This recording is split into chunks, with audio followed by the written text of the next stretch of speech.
તરફ અમદાવાદને 2030ના કોમનવેલ્થ ગેમ્સની યજમાની મળી ગઈ છે, ત્યારે બીજી તરફ અમદાવાદ 2036ના ઓલિમ્પિકની યજમાનીની દાવેદારી કરી રહ્યું છે।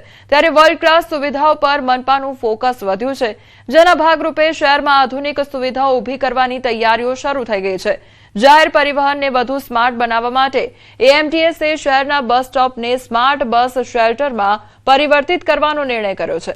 આ સ્માર્ટ બસ શેલ્ટરમાં વાઈફાઈ, સીસીટીવી કેમેરા અને ડિજિટલ એલઈડી ડિસ્પ્લે જેવી સુવિધાઓ ઉપલબ્ધ રહેશે, જેથી મુસાફરોને બસના સમય અને આવનારા બસ અંગેની સંપૂર્ણ માહિતી મળી શકશે।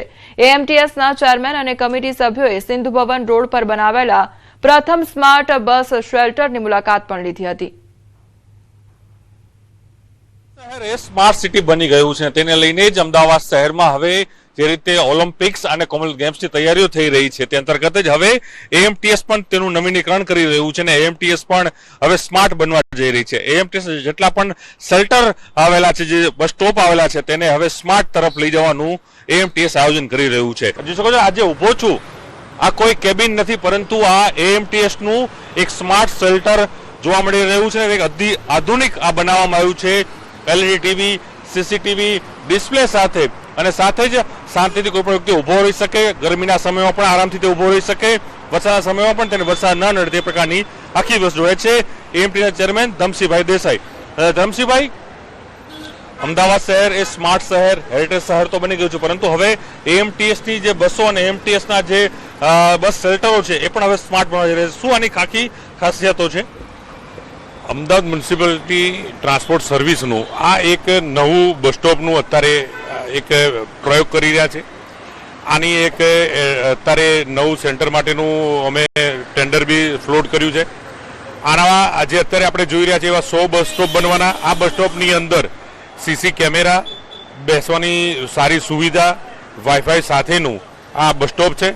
આના અંદર અમદાવાદ નગરજનો સારામાં સારી સુવિધા લઈ અને અમદાવાદ એમટીએસની સફર કરી શકે એના માટેના સંપૂર્ણ પ્રયત્ન કરવામાં આવ્યો છે। આ જ એસએસનું જે અત્યારે જોઈ રહ્યા છે એવા 100 ટોટલ અમદાવાદમાં બનશે અને બાકીના આવા 700 એ એસએસમાં એટલે પેલા લોખંડના જે બનશે, પણ ડિઝાઇન બધી આ જ પ્રમાણેની હશે અને આ જ સારી રીતે ઉપર એલઈડી અમુકમાં હશે 100 બસ સ્ટોપ પર, બાકીની જાહેરાત સાથેના પણ બધી જ બાકીની વાઈફાઈ, કેમેરા અને એલઈડી જે સ્ક્રીન છે એ બધામાં હશે, તો બી એમાં જાણ થઈ શકશે।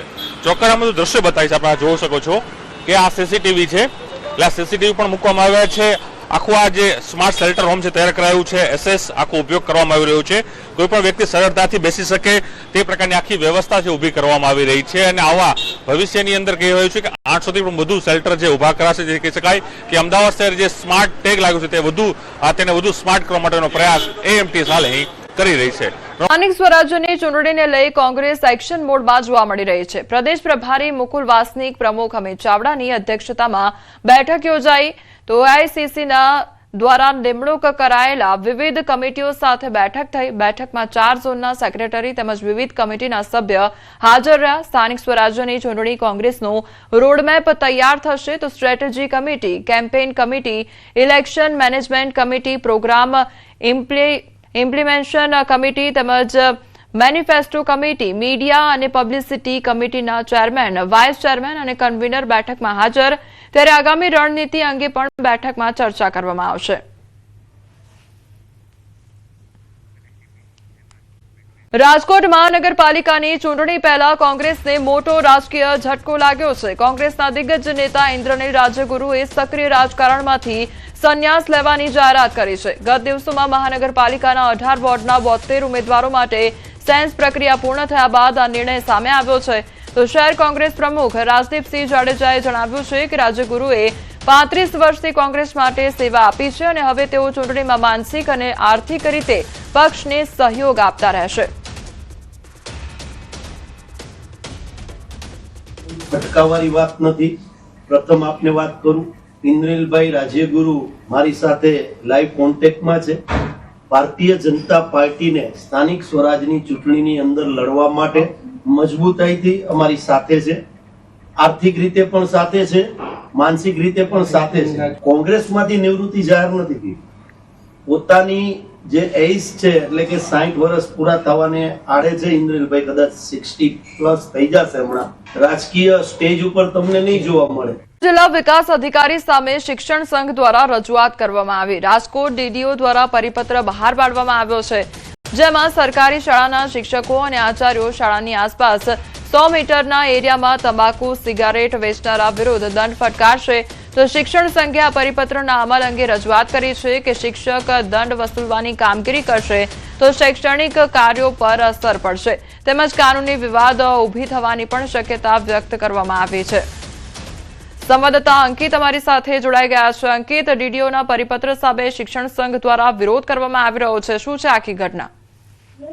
ચોક્કસ વાત કરવામાં આવે તો શિક્ષકો ઉપર વધુ એક કામગીરીનું બોજ છે તે નાખવામાં આવ્યો છે। રાજકોટ જિલ્લા વિકાસ અધિકારી દ્વારા એક પરિપત્ર છે તે બહાર પાડવામાં આવ્યો છે અને પરિપત્રની અંદર કે જે ગ્રામ પંચાયત હસ્તક અને જિલ્લા પંચાયત હસ્તક જે શાળાઓ આવેલી છે તે શાળાઓની આસપાસના 100 મીટર ત્રિજ્યાની અંદર જો કોઈ તમાકુ તેમજ સિગરેટનું વેચાણ કરતા હોય તેવા પાનના ગલ્લાના જે સંચાલકો હોય તેમના વિરુદ્ધ કાર્યવાહી કરવાનો જે સત્તા છે તે આપવામાં આવી છે, સાથોસાથ દંડ પણ ફટકારવાની સત્તા છે તે આપવામાં આવી છે। ત્યારે આ પરિપત્રને લઈને રાજકોટ જિલ્લા જે પ્રાથમિક શિક્ષક સંઘ છે તેમના દ્વારા વિરોધ છે તે નોંધાવાયો છે અને સમગ્ર મામલે તેમને જિલ્લા વિકાસ અધિકારીને રજૂઆત પણ કરવામાં આવી છે। સાથોસાથ આ પરિપત્ર પાછો ખેંચવાની માંગ છે તે શિક્ષક સંઘ દ્વારા છે તે કરવામાં આવી છે।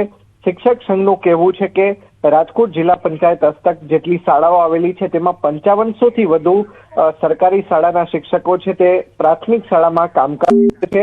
ત્યારે જો આ વધુ એક જવાબ ખભે આપવામાં આવશે તો તેના કારણે તેમને જે શૈક્ષણિક કાર્ય છે તેમાં ખોરંભાઈ શકે છે। સાથોસાથ શિક્ષકોને જે વસ્તી ગણતરીની જી અંકિત, આપને રોકવા માંગીશ। આપણી સાથે કિરીટસિંહ શિક્ષણ સંઘમાંથી જોડાયા છે। સૌથી પહેલા તો આપનું ન્યૂઝ 18 ગુજરાતીમાં સ્વાગત છે। હવે પરિપત્ર જારી કરવામાં આવ્યો છે, પરંતુ શિક્ષકો દ્વારા વિરોધ કરવામાં આવી રહ્યો છે, આખરે આ વિરોધ શા માટે થઈ રહ્યો છે? જી મેડમ, એમાં એવું છે, અમારા ડીડીઓ સાહેબે એક પરિપત્ર કરેલો છે કે શાળાથી 100 ત્રિજ્યાની અંદર 100 મીટર ત્રિજ્યાની અંદર તમાકુનું વેચાણ થતું હોય તો એમને દંડ કરવાનો। તો આ કામ શિક્ષકોનું કામ નથી, બરોબર? એટલે અમારી ઉપર પ્રેશર કરવામાં આવે તમે એમને દંડ કરો। આના હિસાબે અમારે આજુબાજુ જે શાળાઓ છે એ શાળાઓના જે દુકાનો છે એની હારે અમારે સંઘર્ષમાં થાય છે। બીજું કે 30% એવી બહેનો છે કે એને દંડ ભરવો પડે, એટલા માટે અમે આ પરિપત્રનો સખ્ત વિરોધ કરીએ છીએ।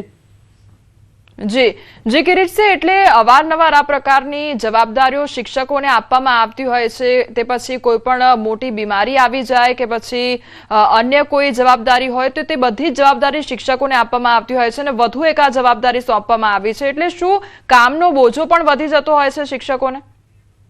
આજે કોમલજી, હવે જે વાત એવું છે, કોઈ પણ હમણાં જ વિધાનસભાની અંદર આ પ્રશ્ન ઉઠ્યો હતો કે શિક્ષકોને ઘણી બધી કામગીરી સોંપવામાં આવે છે, પરંતુ રાષ્ટ્રીય કામગીરી હોય અમે હોશથી કરી છે। અમને તમને ખ્યાલ હોય તો SIR ની કામગીરી તમામ શિક્ષકોએ ખંતથી કરેલી છે, બરોબર? એટલે રાષ્ટ્રીય કામગીરી હમણાં વસ્તી ગણતરી આવે, ઇલેક્શનની કામગીરી, એમાં શિક્ષકો કામ કરે છે, પરંતુ આ કામગીરી છે શિક્ષણને લગતી નથી। ભલે તમાકુ નિષેધ છે એ માટે જનજાગૃતિ આવવી જોઈએ, એ બાબતની સારી છે કે એનામાં અમે જાગૃતિ લાવી, પ્રાર્થના સભાની અંદર આ કાર્યક્રમ કરી છે, નાટક દ્વારા લોકોને જાગૃતિ આપી છે કે ભાઈ તમાકુનું સેવન ના કરવું જોઈએ, પરંતુ જે ગલે જઈ અને જે દંડ આપવાનું કામ છે એ અમારું કામ નથી। માનો કે આપણે સરકારનો નશાબંધી વિભાગ છે તો એને આ નશાબંધી વિભાગને આ કામગીરી સોંપી શકાય, પોલીસને પણ કામગીરી આ સોંપી શકાય। જી કિરીટસિંહ, એટલે આમાં એવું લાગી રહ્યું છે કે અહીંયા ગલ્લાવાળાના ત્યાં જઈને, દુકાન પર જઈને જ્યારે તમાકુનું વેચાણ થતું હોય તેને રોકવાની કામગીરી કરવામાં આવતી હોય, એટલે અહીંયા મહિલા શિક્ષકો પણ હોય, પુરુષ શિક્ષકો પણ હોય અને તે લોકોને આવનારા સમયમાં ક્યાંક મુશ્કેલીનો સામનો પણ કરવો પડી શકે છે, એટલે શું આ બધા મુદ્દાઓને આવરીને વિરોધ કરવામાં આવી રહ્યો છે? હાજી મેડમ, જો અમે ડીડીઓ સાહેબને રજૂઆત કરેલી છે, સોમવારે પણ ફરીથી જવાની છે કે ભાઈ આ કામગીરીમાંથી અમને મુક્ત રાખો, અમને બાળકોને ભણાવવા દો, કારણ કે ઘણી બધી કામગીરી એટલી બધી આવે છે કે બાળકોને આપણે ભણાવી નથી શકતા અને ગામની અંદર સંઘર્ષ ઉભો થાય છે। મોટા ભાગના ગામની અંદર તમે જોજો 100 મીટર ત્રિજ્યાની અંદર ઘણા બધા ગલ્લા આવેલા છે, તો અમારે એ લોકો સાથે સંઘર્ષમાં ઉતરવાનું થાય છે। જી કિરીટસિંહ, આપ અમારી સાથે જોડાયા તે બદલ આપનો આભાર. તો શિક્ષણ સંઘના જે મહામંત્રી છે તેમની સાથે પણ વાતચીત કરવામાં આવી. તેમના દ્વારા સ્પષ્ટ કહેવામાં આવ્યું છે કે આ જે કામગીરી છે તે શિક્ષકોની નથી અને અન્ય જે ડિપાર્ટમેન્ટ છે તેમને આ કામગીરી સોંપવામાં આવે તેવી રજૂઆત પણ કરવામાં આવી છે. બીજી તરફ જે ગામનો વિસ્તાર હોય છે ત્યાં 8 થી 10 જેટલા ગલ્લા હોય અને વધુ પડતું વેચાણ થતું હોય ત્યારે વેપારીઓ સાથે સંઘર્ષમાં ઉતરવું પડે છે તેવી વાત પણ કરવામાં આવી છે.